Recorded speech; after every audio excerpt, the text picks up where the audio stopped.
Hello viewers, কেমন আছেন আপনারা? আশা করি ভালো আছেন। আমি পারভেজ আবারও আপনাদের সামনে হাজির হয়েছি নতুন একটি টপিক্সের আলোচনা নিয়ে। আজকে আমরা আলোচনা করব জ্যোতিচিহ্ন নিয়ে।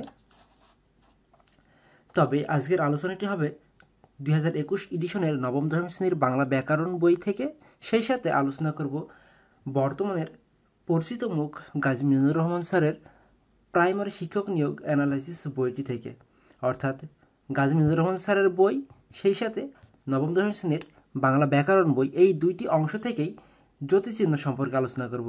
সো ভিডিওটি যদি সম্পূর্ণ দেখেন, আশা করছি আজকের পর থেকে আপনার জ্যোতিচিহ্ন নিয়ে কোনো সমস্যা হবে না।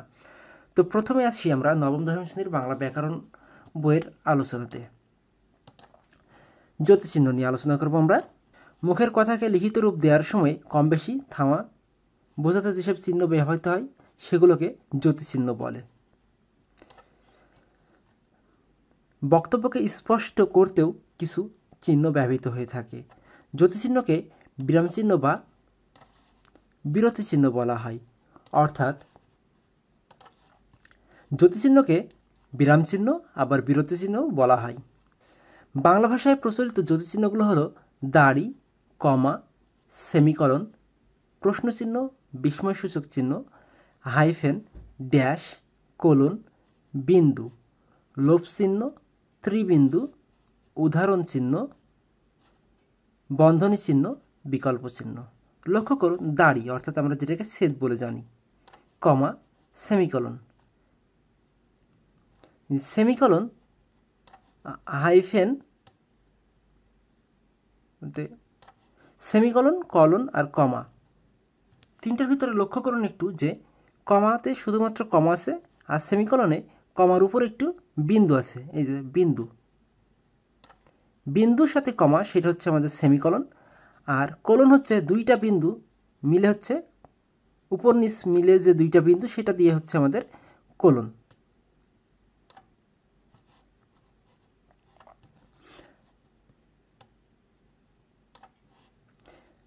তারপর আসি প্রশ্নবোধক চিহ্ন। এটা আমাদের সকলের পরিচিত, সেই সাথে বিস্ময়সূচক চিহ্নটাও আমরা সকলেই জানি।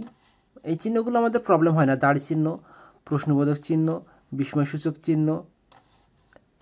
তারপর আমরা যেটা দেখলাম কমা, কমাটাও আমরা সকলে জানি। বাট এই কলন আর সেমিকলন, কলনটা হচ্ছে দুইটা বিন্দু মিলে কলন, আর সেমিকলনটা হচ্ছে কমা সাথে বিন্দু, এই দুইটা মিলে হচ্ছে আমাদের সেমিকলন। তারপর আসি হাইফেন আর ড্যাশ। হাইফেন, দুইটা হাইফেন মিলে হচ্ছে একটা ড্যাশ। এই বিষয়টা এইভাবে মনে রাখলে পারে কিন্তু সহজ হবে, যে দুইটা হাইফেন অর্থাৎ এই ড্যাশের অর্ধেক হচ্ছে হাইফেন, এই অংশ আর এই অংশ, দুইটা হাইফেন মিলে হচ্ছে একটি ড্যাশ, এভাবে মনে রাখুন। তারপর হচ্ছে লোভ চিহ্ন। এই কমাটা যখন ওপরে থাকবে, এই ওপরে যখন থাকবে তখন হয়ে যাবে সেটা লোভ চিহ্ন। তারপরে ত্রিবিন্দু অর্থাৎ তিনটা বিন্দু পর পর পাশাপাশি ডট ডট ডট বলে থাকি আমরা। তার হচ্ছে উদাহরণ চিহ্ন। উদাহরণ চিহ্ন আবার দুই রকম, লক্ষ্য করুন, একটা হচ্ছে একটি করে কমা, একটা সোজা আর একটা উল্টা, আর হচ্ছে দুইটা কমা, একটা হচ্ছে সোজা দুইটা কমা, উল্টা দুইটা কমা। বন্ধনী আমরা সকলে জানি, প্রথম বন্ধনী, দ্বিতীয় বন্ধনী, তৃতীয় বন্ধনী। আর বিকল্প চিহ্ন, এটাকে আমরা সকলে জানি। আশা করছি আমাদের মোটামুটি বাংলা ভাষায় প্রচলিত জ্যোতিচিহ্নগুলো অনেকটা ধারণা চলে এসেছে আমাদের এখন।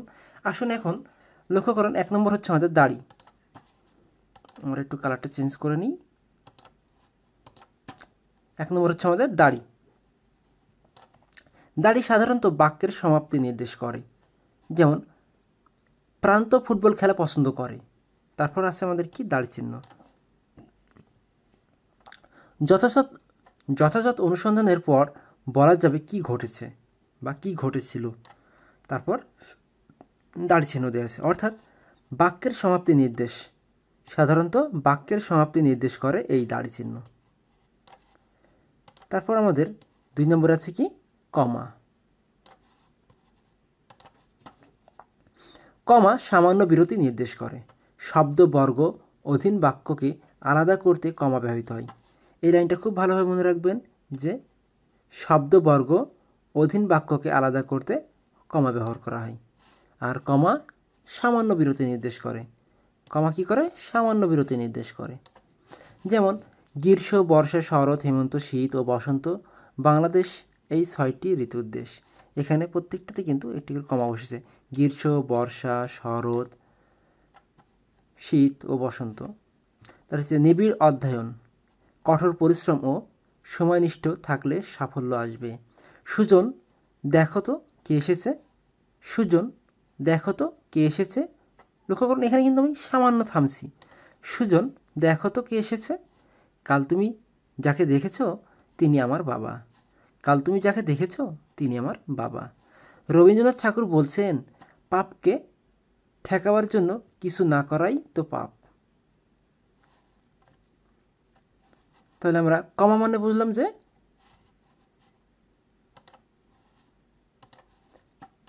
তাহলে কমা হচ্ছে সামান্য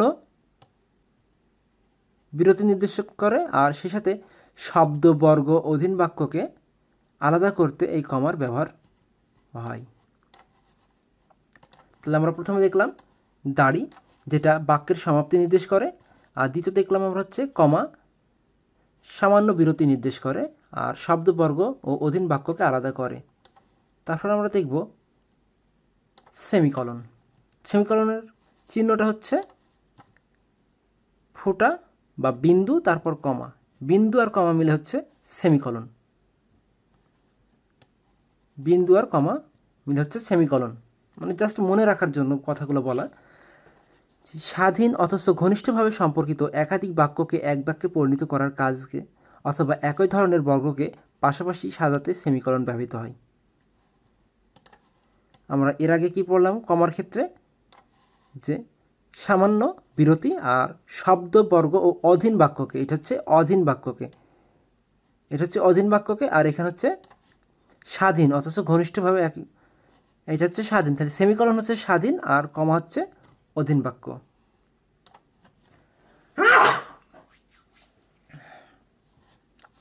অধীন অথচ ঘনিষ্ঠ সম্পর্কিত একাধিক বাক্যকে এক বাক্যে পরিণত করাকে কাজকে অথবা একই ধরনের বর্গকে পাশাপাশি সাজাতে সেমিকলন ব্যবহৃত হয়। এখানে হচ্ছে আলাদা করতে, আর এখানে হচ্ছে একই বাক্যে পরিণত করার কাজে।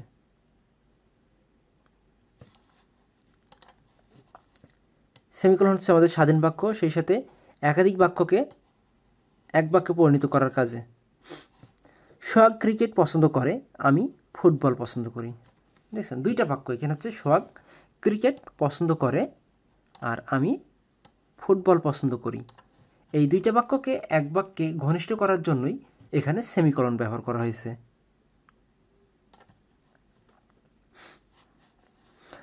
কোনো বইয়ের সমালোচনা করা সহজ, কিন্তু বই লেখা অত সহজ নয়। দুইটা বাক্যকে এক বাক্যে পরিণত করার জন্য, দুইটা কিন্তু আবার স্বাধীন বাক্য। কোনো বইয়ের সমালোচনা করা সহজ, আবার বই লেখা সহজ নয়। তাহলে তিনি পড়ছেন বিজ্ঞাপন, পেশা ব্যাংকার আর নেশা সাহিত্য চর্চা। তিনটাই স্বাধীন বাক্য। তিনটে স্বাধীন বাক্যকে এক বাক্যে করার জন্য আমরা কি ব্যবহার করেছি এখানে? সেমিকলন। তার রাশি প্রশ্ন চিহ্ন। সাধারণত কোনো কিছু জিজ্ঞাসা করার ক্ষেত্রে প্রশ্ন চিহ্ন বসে। তাহলে সাধারণত কোনো কিছু জিজ্ঞেস করার জন্য আমরা প্রশ্ন চিহ্ন বসিয়ে থাকি। আমরা প্রথমে 103 পেজের আলোচনা করেছি, এখন 104 পেজের আলোচনা। প্রশ্নবোধক চিহ্ন বা প্রশ্ন চিহ্নটা হচ্ছে আমাদের জিজ্ঞাসা চিহ্ন বলে থাকি আমরা। তাহলে তারা কখন এসেছে, এখানে আপনি তাকে প্রশ্ন করছেন। বাংলাদেশের রাজধানীর নাম কি প্রশ্ন করা হচ্ছে, এই জন্য আমাদের এখানে প্রশ্নবোধক চিহ্ন বসাতে হয়েছে বা এখানে প্রশ্নবোধক চিহ্ন বসানো হয়েছে। তারপর হচ্ছে বিস্ময়সূচক চিহ্ন। এটাও আমাদের অনেক পরিচিত একটি চিহ্ন, পরিচিত জ্যোতিচিহ্ন, সেটা হচ্ছে বিস্ময়সূচক চিহ্ন। সাধারণত বিস্ময় বা বিস্ময়, দুঃখ, আনন্দ ইত্যাদি প্রকাশের জন্য বিস্ময়সূচক চিহ্ন ব্যবহৃত হয়। যেমন মানে কি, সে আর চাকরি করবে না, তার গানের কণ্ঠ দারুণ। এটা একটা মানে ভালো সংবাদ যে তার গানের কণ্ঠ দারুণ, আনন্দ বিষয়। মানে কি, একটা দুঃখ বিষয়, সে আর চাকরি করবে না, একটু বেদনাদায়ক বিষয়, সে আর চাকরি করবে না। এই জন্যই এখানে বিস্ময়সূচক চিহ্ন বসানো হয়েছে। তারপর আসুন আমাদের পরেরটা হচ্ছে হাইফেন। হাইফেন আর ড্যাশ অনেকটা কাছাকাছি দেখতে, বাট হাইফেন হচ্ছে ড্যাশের অর্ধেক। এভাবে মনে রাখুন বিষয়টাকে, তাহলে দেখবেন অনেক উপকার আসবে। তাহলে আমাদের 6 নম্বর আলোচনা হচ্ছে হাইফেন, বাক্যের মধ্যকার একাধিক পদকে সংযুক্ত করতে হাইফেন ব্যবহৃত হয়।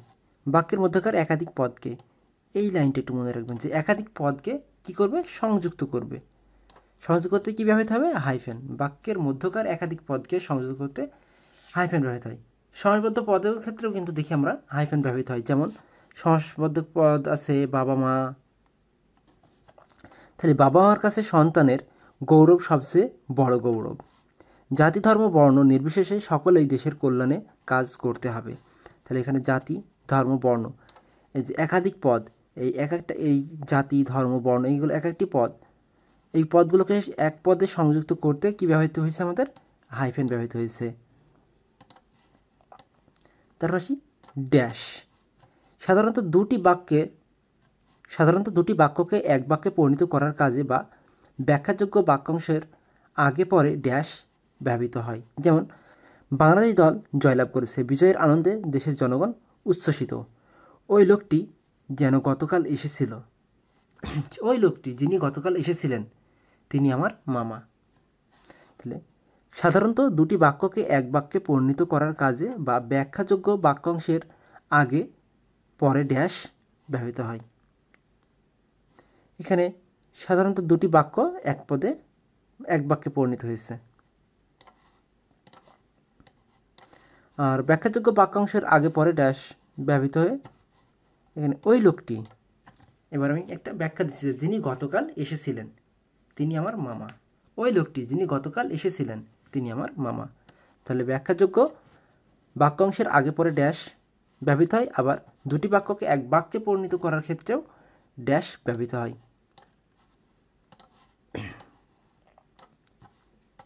8 নম্বর হচ্ছে কোলন। কোলনটা কি, দুইটা বিন্দু, ওপর নিচ দুইটা বিন্দু, কোলন। বাক্যের প্রথম অংশের কোনো উক্তিকে দ্বিতীয় অংশের ব্যাখ্যা করা বা উদাহরণ উপস্থাপনের কাজে কোলন ব্যবহৃত হয়। যেমন ভাষার দুইটি রূপ, একটি হচ্ছে কথ্য আর একটি হচ্ছে লেখ্য। এখানে উদাহরণ ব্যবহার ক্ষেত্রে এই কোলনটি ব্যবহার করা হয়েছে। সভার সিদ্ধান্ত হলো প্রতি মাসে সব সদস্যকে 10 টাকা করে চাঁদা দিতে হবে। এটা হচ্ছে বাক্যের প্রথম অংশের উক্তি কোনো উক্তিকে দ্বিতীয় অংশে ব্যাখ্যা করা। প্রথম অংশের কোনো উক্তিকে দ্বিতীয় অংশে ব্যাখ্যা করার ক্ষেত্রে এই কোলন ব্যবহৃত হয়। প্রথম অংশের উক্তি কী হচ্ছে, সবাই সিদ্ধান্ত হলো, তারপরে আমরা কোলন ড্যাশ বসাইলাম, অর্থাৎ কোলন বসাইলাম। কোলন বসানোর পরে কী বললাম, যে প্রতি মাসে সব সদস্যকে 10 টাকা করে চাঁদা দিতে হবে। তাহলে কোলনের ক্ষেত্রে হচ্ছে প্রথম অংশে এর কোনো উক্তিকে দ্বিতীয় অংশে ব্যাখ্যা করার জন্য কোলন বসবে, আর হচ্ছে উদাহরণ উপস্থাপনের ক্ষেত্রে এই কোলন ব্যবহৃত হবে।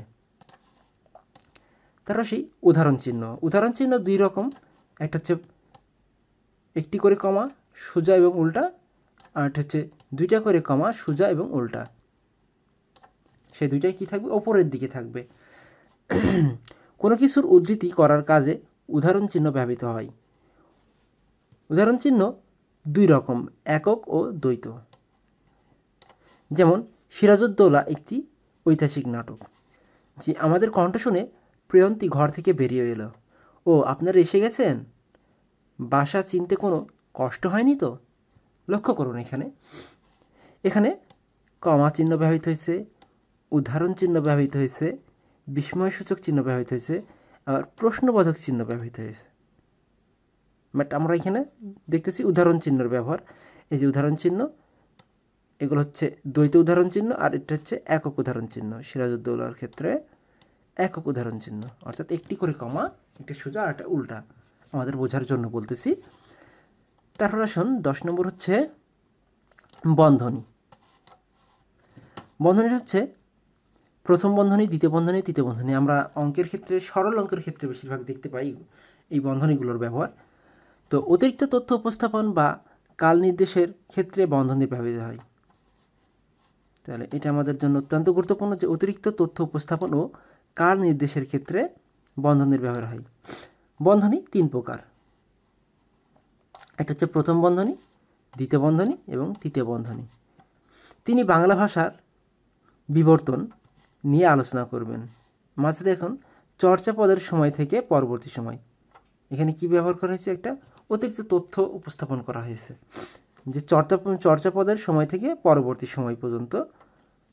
কাজী নজরুল ইসলাম 1999 থেকে 1776, বিদ্রোহী কবি হিসেবে পরিচিত। এখানে তার জন্ম একটা অতিরিক্ত কাল নির্দেশের ক্ষেত্রে বন্ধনী ব্যবহার বলা হয়।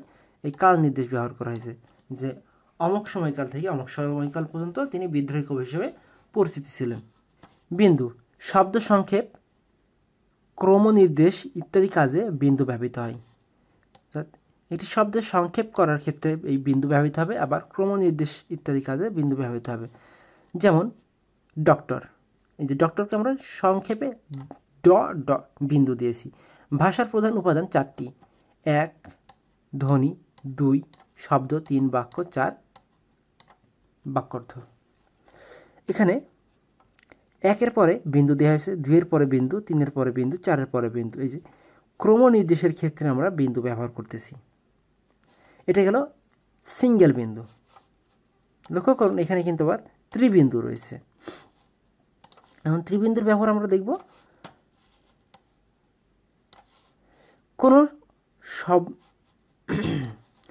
কোনো অংশ বাদ দিতে চাইলে ত্রিবিন্দুর ব্যবহার হয়। তাহলে ত্রিবিন্দু হচ্ছে কোনো অংশ বাদ দিতে চাইলে, আর সিঙ্গেল বিন্দু হচ্ছে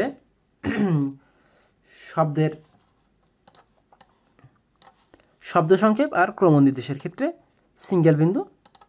আর কোনো অংশ বাদ দিতে চাইলে ত্রিবিন্দু। লক্ষ্য করুন, তিনি রেগে গিয়ে বললেন, তার মানে তুমি একটা ... মানে কি, আমরা কিছু অংশ বাদ দিয়েছি, সম্পূর্ণ বাক্যটি বলেনি, এই জন্য এখানে ... ব্যবহার করা হয়েছে। আবার আমাদের ঐক্য বাইরের ... এই ঐক্য জড় অকর্মক, অজীব সকর্মক নয়। তাহলে আমরা এখানে কিছু কথা বাদ দিয়েছি, এই কারণে 3টে ডট দিয়েছি। তারপর আসি বিকল্প চিহ্ন।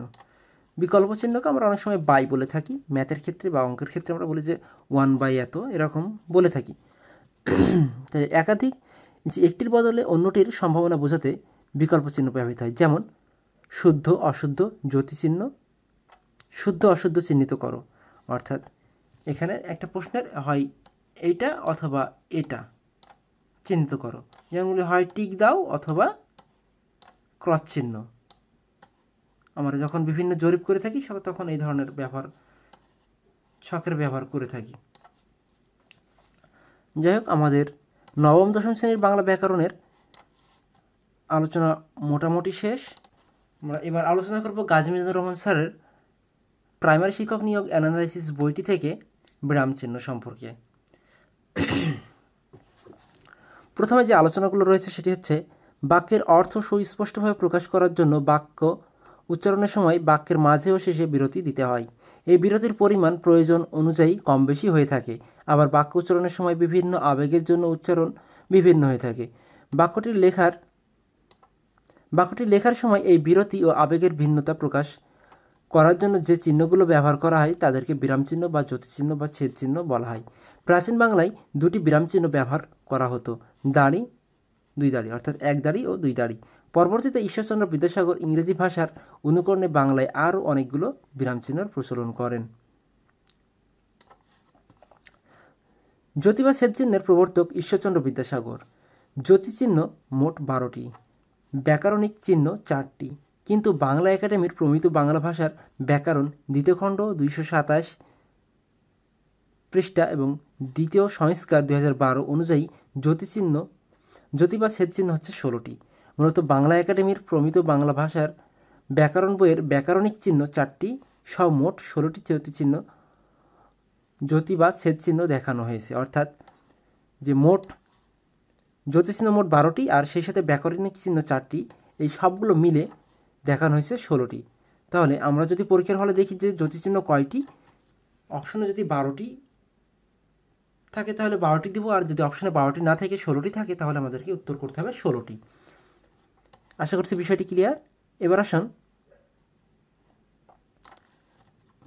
যে পূর্ণ বাক্যের শেষে বসে এমন বিরাম চিহ্নের সংখ্যা কয়টি। পূর্ণ বাক্যের শেষে বসে এমন বিরাম চিহ্নের সংখ্যা হচ্ছে 3টি। একটি হচ্ছে দাড়ি প্রশ্নবোধক চিহ্ন, আর একটি হচ্ছে বিস্ময় বা আশ্চর্যবোধক চিহ্ন। উল্লেখ্য যে বর্তমানে 2 দাড়ি চিহ্নের ব্যবহার নেই। অর্থাৎ পূর্বে যে দুই দাড়ি চিহ্ন, এক দাড়ি ও দুই দাড়ি ব্যবহার হতো, বর্তমানে শুধুমাত্র এক দাড়ির ব্যবহার হয়, কিন্তু দুই দাড়ির আর ব্যবহার হয় না। তার হচ্ছে ঈশ্বরচন্দ্র বিদ্যাসাগর তার বেতাল পঞ্চবিংশতি, অর্থাৎ ঈশ্বরচন্দ্র বিদ্যাসাগর তার বেতাল পঞ্চবিংশতি 1847 গ্রন্থে প্রথম জ্যোতিচিহ্নের ব্যবহার দেখান। তাহলে যদি প্রশ্ন আসে যে প্রথম জ্যোতিচিহ্নের ব্যবহার দেখা যায় কোথায়, তাহলে আমরা বলবো যে বেতাল পঞ্চবিংশতি বা ঈশ্বরচন্দ্র বিদ্যাসাগরের গ্রন্থে। বিরাম বা জ্যোতিচিহ্ন বাক্যতত্ত্বের আলোচ্য বিষয়। তাহলে আমাদের যে বিরাম বা জ্যোতিচিহ্ন বা জ্যোতিচিহ্ন নিয়ে যে আমরা এতক্ষণ আলোচনা করতেছি, সেই আলোচনার বিষয়টি হচ্ছে মূলত বাক্যতত্ত্বের। দাড়ির অপর নাম হচ্ছে পূর্ণচ্ছেদ, কমার অপর নাম হচ্ছে পাদচ্ছেদ, সেমিকলনের অপর নাম হচ্ছে অর্ধচ্ছেদ, ইলেকের অপর নাম হচ্ছে লোভ চিহ্ন, ড্যাশের অপর নাম হচ্ছে কষি চিহ্ন, হাইফেনের অপর নাম হচ্ছে শব্দ সংযোগ চিহ্ন। হাইফেন, ড্যাশ নয় কিন্তু, ড্যাশ দুইটা হাইফেন মিলে হচ্ছে কি ড্যাশ। তাহলে হাইফেনের অপর নাম হচ্ছে শব্দ সংযোগ চিহ্ন। বর্তমানে ব্যবহৃত বিরাম চিহ্নগুলোর মধ্যে উল্লেখযোগ্য কয়েকটি বিরাম চিহ্ন নিচে দেওয়া হলো।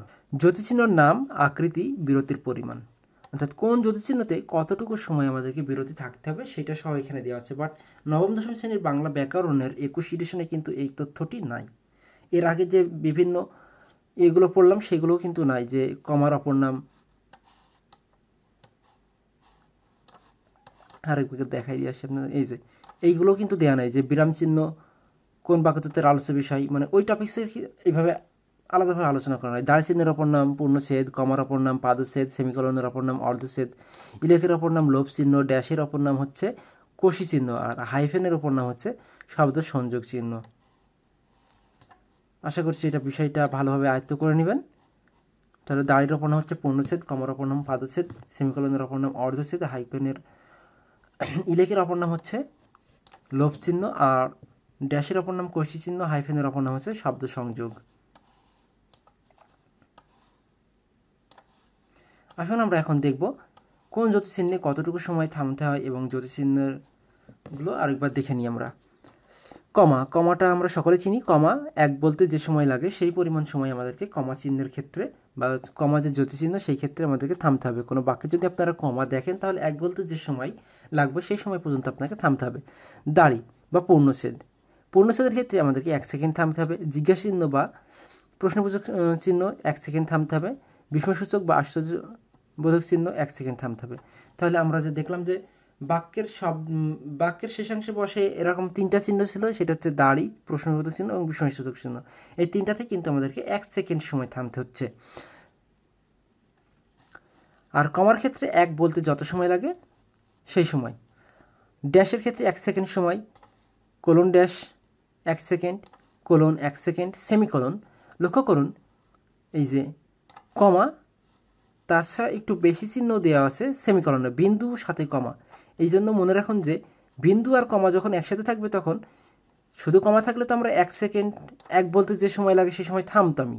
বাট যখন এর সাথে আবার অতিরিক্ত বিন্দু যোগ করা আছে তাহলে আমাদেরকে এক বলতে যে সময় লাগবে তাছাড়া একটু বেশি সময় থামতে হবে।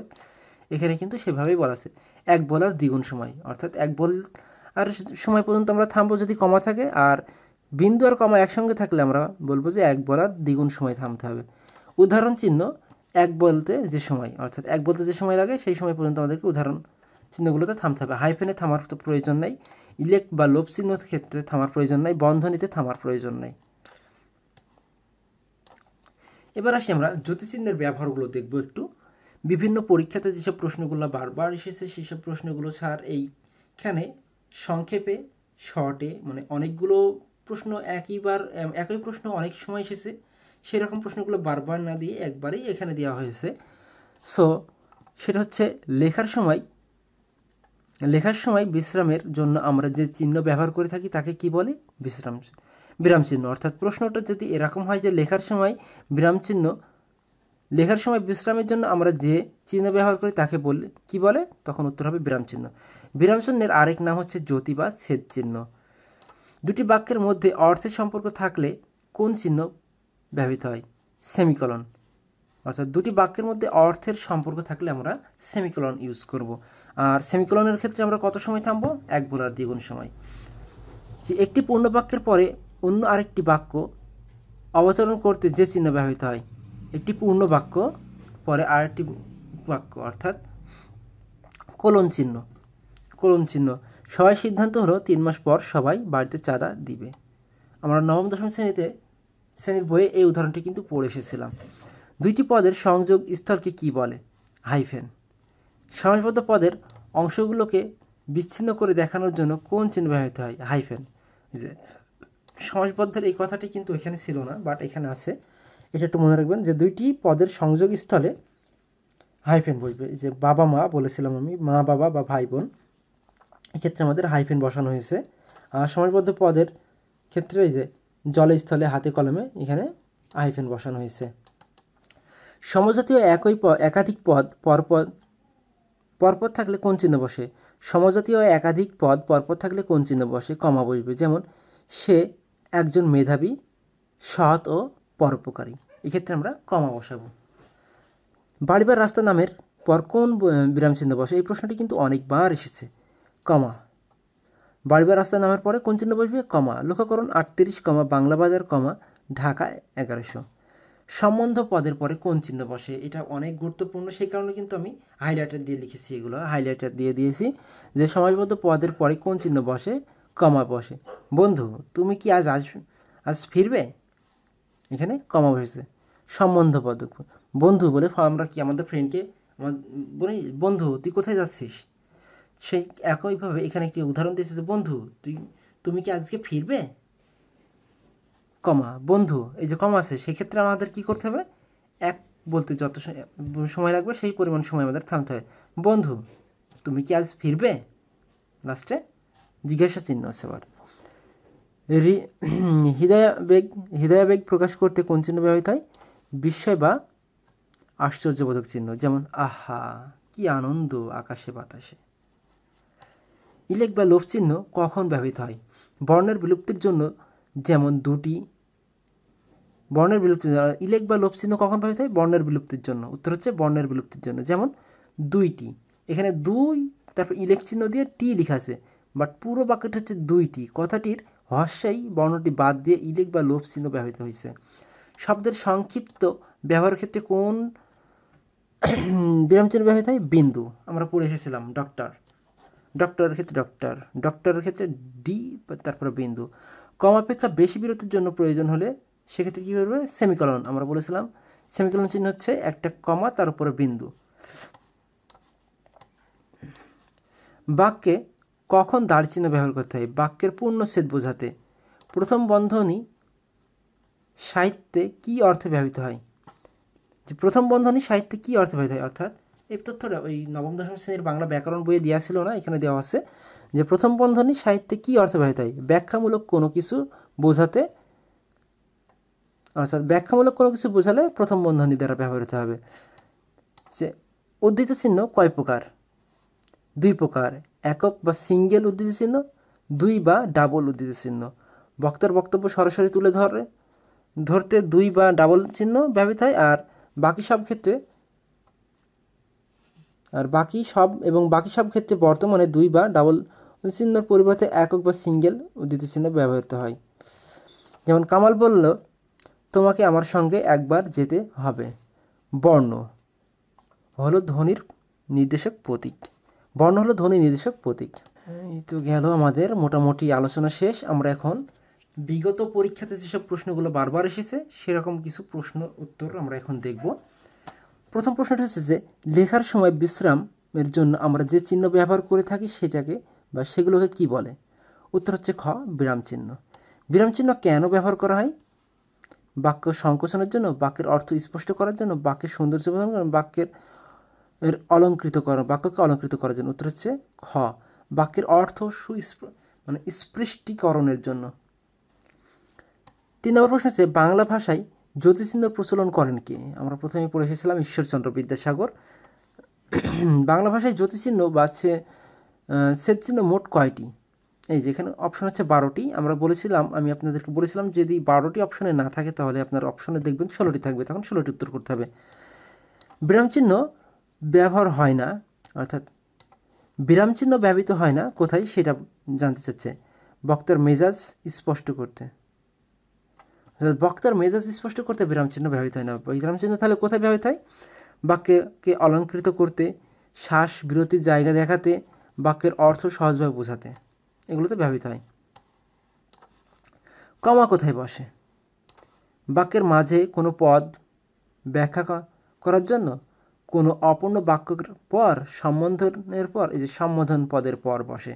গ, বাক্যে সম্বোধন পদ থাকলে তারপরে যে চিহ্ন বসে, একই প্রশ্ন, সেটা হচ্ছে কমা। তারিখ লিখতে কোন চিহ্ন ব্যবহৃত হয়? কমা। এই প্রশ্নগুলো কিন্তু অনেকবার এসেছে পরীক্ষায়। নিবন্ধন পরীক্ষা বলেন, প্রাইমারি পরীক্ষা বলেন, বা যে কোনো চাকরি পরীক্ষা বলেন, এই প্রশ্নগুলো তার জন্য অনেক গুরুত্বপূর্ণ। সো এই প্রশ্নগুলো যদি আপনি বারবার আয়ত্ত করেন, তাও আপনি দেখবেন অনেক সময় পরীক্ষার হলে প্রশ্ন কমন পাবেন। বাড়ি বা রাস্তা নামের পর কোন জ্যোতিচিহ্ন বসে? বাড়ি বা রাস্তা নামের পর কমা বসবে। নিচের কোনটি তে বিরাম চিহ্ন যথাযথ ব্যবহৃত হয়নি? তারিখ বা তারিখের পরে আমরা কিন্তু কমা বসাবো, কিন্তু এখানে তারিখ লেখার পরে কমা বসাইনি, এটা হচ্ছে খ, ব্যবহৃত হয়নি। একাধিক স্বাধীন বাক্যকে এক বাক্যে লিখতে মাঝখানে কোন চিহ্ন ব্যবহৃত হয়? সেমিকলন। একাধিক স্বাধীন বাক্যকে, একাধিক স্বাধীন আর একটা ছিল অধীন, আমরা বাংলা ব্যাকরণ অংশে আলোচনা করে এসেছিলাম। আপনার যদি ভুল হয়ে যায় অংশটা, তাহলে একটু পেছনে থেকে আবার ভিডিওটি দেখে আসবেন। বাক্যে কমাপেক্ষা বেশি বিরতির প্রয়োজন হলে কি বসে?